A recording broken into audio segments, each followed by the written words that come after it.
Sorry guys, so I've been locked away doing taxes and I'm still not even done yet. Because of that, I think I'm going to do a little tips on how to find places to stay when you're traveling around. So the next minute and a half, 2 minutes, 3 minutes, is going to be about tips on where to find places to stay, how to find them, and what's the cheapest routes and where and when and all that good stuff.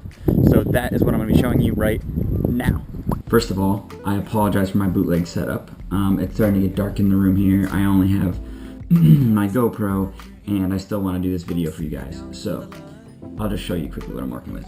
I got my phone set up in the corner, putting some light on me.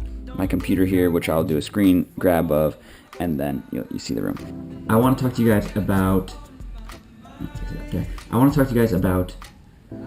booking rooms as you travel.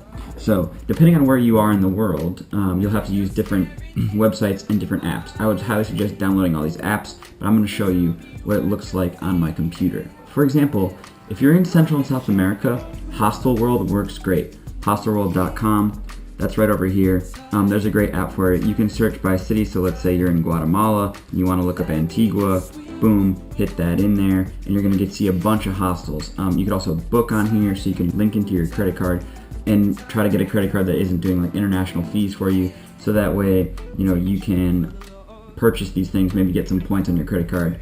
Hostelworld is really awesome for when you are in Central and South America. Option number 2 is Booking.com. Booking.com was way more useful in Asia because it kind of lets you lump in all those super boutique and budget hotels.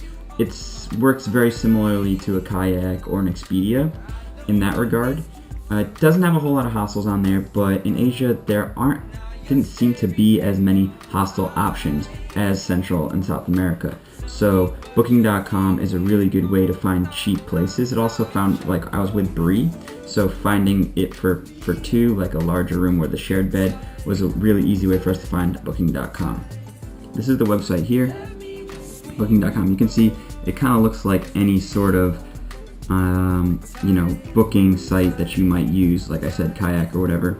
You just pick a place, like if you wanted to go to, Bangkok, you could just click that in there and pick a date and boom. Pretty simple, nothing too fancy about it. It again gives you some ratings. It also allows you to see some of the amenities, and again, they're going to be a little bit more expensive here, but you can do a lot of sorting, so you could kind of sort by how much it's going to cost and whatnot. So that's always good. You can see your budget down here, and it's really useful in that way. Very, very similarly, for number 3 is Agoda. Agoda is very similar to Booking.com, and it was used a ton in Asia as well. So you can take a look at that. This is what the website looks like. It works exactly the same as I just showed you with Booking.com. Check it out. It's also another option. So those two I used in tandem throughout my time in Southeast Asia, because Hostelworld was just completely obsolete. No one used it really. You could check on there, but it was used very sparingly compared to Central and South America. Option number 4 is Airbnb. I wouldn't suggest Airbnb in really, really cheap countries like Central South or Southeast Asia, because there are so many hostels that are super cheap. It's really not worth it for you to go and do an Airbnb unless you're doing a super fancy vacation, taking the wife and the kids out. I wouldn't suggest it. Just go the cheap backpacker route because it's way cheaper in Central and South America and in Southeast Asia. But if you're in a pretty wealthy country like the US, like Australia, some European countries, Airbnb can be a really cheap way for you to get away with a really nice place. The way that it works, you go on and you sign up. I'll put a link down below for you to sign up. It will give you some extra credits. It'll give me some extra credits, so that's help each other out. But the way that it works is you can rent a room from somebody, or you can kind of rent your own place. Renting your own place is obviously more expensive.